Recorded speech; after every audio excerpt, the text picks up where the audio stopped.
आयोजित पहले किया तो मैं आपको धन्यवाद देना चाहता हूं कि आप हमेशा जनहित की बातें समाज तक सारे हमारे राजस्थान में पहुंचाने का काम करते हैं, जिससे जो पब्लिक को मोटिवेशन मिलता है उसके लिए मैं बहुत बहुत धन्यवाद करता हूं। वैसे तो टेनको फेडरल मुगल समय समय पर हमारे जन कल्याण के कार्य, जैसे स्कूलों में भी, पीछे स्कूलों में भी काफ़ी काम किया है, कन्या कॉलेज में, कन्या स्कूल में और सैदपुर स्कूल में भी। ये हमेशा बीएमए के साथ जुड़ के और आम जन के लिए ये हमारा सहयोग करते रहते हैं।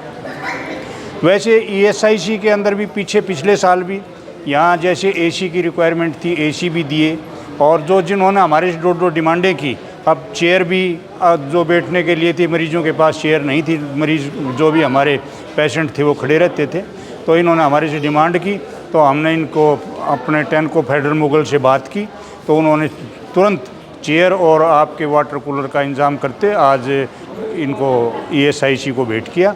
और मैं तहे दिल से धन्यवाद करता हूँ। इस तरह कंपनी पुण्य के काम जो आम जनता के लिए, हमारे जो उद्योगों में हमारे मरीज़ हैं उनके काम आए, और हमेशा ये हमारे साथ जुड़े रहें ताकि जनता का भला हो और एसोसिएशन का भी नाम हो और फैक्ट्री का भी नाम हो, और जनता इनके जो काम करते हैं उस सदुपयोग का जो काम कर रहे हैं उसकी भावनाओं को देखते हुए उसका सदुपयोग करें। तो मैं इतना ही कहते हुए इनका बहुत बहुत धन्यवाद करता हूँ। और ईएसआईसी को भी मैं कहना चाहता हूँ कि हमारे से जो किसी प्रकार की भी अगर जन सुविधा के लिए, हमारे मरीजों के लिए जो हमारे उद्योगों में कामगार हैं, अगर उनके लिए कोई सुविधा की और ज़रूरत हो तो मैं इनसे आग्रह करके, हमारे पास बहुत CSR फंड के अंदर काम करते हैं, उनसे करके पूरा कराने का काम करूंगा। और मैं इनसे ये भी आग्रह करता हूं कि यहाँ पेशेंट जो आजू बाजू घूमते रहते हैं उनका प्रॉपर ध्यान किया जाए। ये ना हो कि पेशेंट को पता ही ना हो कि जाना किस डॉक्टर के पास, वो बेचारा घूमता रहता है इधर से उधर उधर से उधर। तो प्रॉपर तरीके से उनको हैंडल करते हुए और ईएसआई को सुचारू रूप से चलाने का काम करें।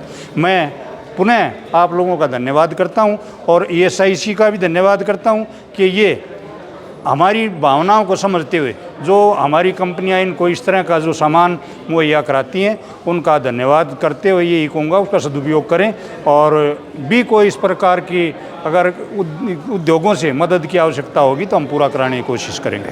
तो पिछले 3 दशक से हम लोग यहाँ पर हैं और हम चाहते हैं कि यहाँ की इंडस्ट्रीज के साथ जो लोकल एरिया में है, जो एजुकेशन है और जो चिकित्सा है, उसमें हम हेल्प करें, राइट। तो हम वहाँ के गैप को समझते हैं, कहाँ क्या कमी है, और एज हमारा रिस्पॉन्सिबिलिटी समझते हैं कि वहाँ पर कुछ डेवलपमेंट का काम करें ताकि यहाँ के जो गरीब जनता है, बाकी लोग, उनको हेल्प मिले। मैं देखता हूँ यहाँ पर कोई मरीज़ जो आता है वो पहले से परेशान है, हम समझते हैं उसको बैठने की जगह मिल जाए अच्छी, तो उससे अच्छा क्या होगा। तो अपने 40 बेंच दिए हैं, तो हम डायरेक्टली जो नीड है उसको देख रहे हैं, हम उस एरिया की, और उसमें काम कर रहे हैं।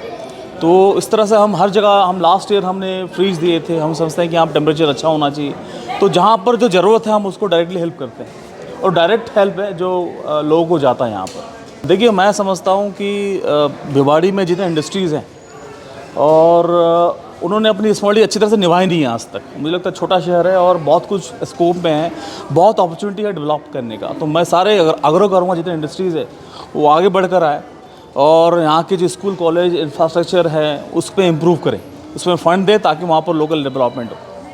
एक बहुत इंपॉर्टेंट सवाल हो जाता है कि कोई भी सामान डोनेट करना, आजकल जो भी इक्विपमेंट्स है बहुत बेशकीमती होते हैं। इंडस्ट्रीज़ को चलाना आज की महंगाई में सर्वाइव करना बहुत बड़ा चैलेंज होता है। उसके बाद भी इस तरह के काम किए जाते हैं जो डोनेशन का काम है, आम आदमी के दुख और दर्द को देखा जाता है, कैसे सर्वाइव किया जाता है, कैसे सोच में आ जाती है ये बातें कि आजकल वैसे ही काम को चलाना बड़ा मुश्किल हो रखा है। देखिए, बहुत अच्छा सवाल पूछा आपने। तो हमारा बेसिकली हम लोग अपने एफिशिएंसी बढ़ाते हैं, अपने प्रोडक्टिविटी बढ़ाते हैं। तो जो समझ लीजिए जो काम पहले 3 आदमी कर रहे थे, अब 2 बंदे से काम करवा रहे हैं। तो कहीं पर एक बंदे को मल्टी स्किल करवा रहे हैं, जॉब रोटेशन करवा रहे हैं उनका, ताकि प्रोडक्टिविटी अच्छी हो। तो कॉस्टिंग कम करते हुए हम प्रॉफिटेबिलिटी बढ़ाते हैं। देखिए, कॉस्ट ऑफ मटेरियल बढ़ रहा है दिनों दिन, उसके बाद भी हमें कुछ फंड रखना होता है एज कंप्लायंस और एज हमारा एथिक्स भी, हमारी नैतिकता है कि हम कुछ पैसा सेव करके जो भी प्रॉफिट होता है उसको हम लोकल एरिया के डेवलपमेंट में लगाएं। जो हम कर रहे हैं चैलेंजिंग है, बट हमें करने की ज़रूरत है इस चीज़ को। इस मोस्ट इंपॉर्टेंट और प्रभावी कदम के लिए मीडिया की तरफ से आपको बहुत बहुत शुभकामनाएं। थैंक यू, धन्यवाद। मैं doctor Puneet P Dungdung, MS ESI hospital Bhiwadi हूँ।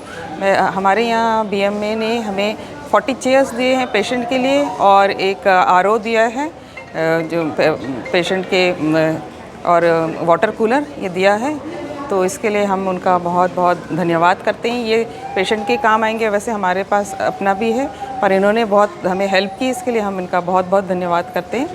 और आगे भी एसोसिएशन जो जिससे पूरा भिवाड़ी गुलजार है, इस तरह की मदद आगे बढ़ के करता है एसोसिएशन, उनके लिए क्या कहेंगे, क्योंकि बहुत ज़रूरतमंदों की ज़रूरतें पूरी होती है।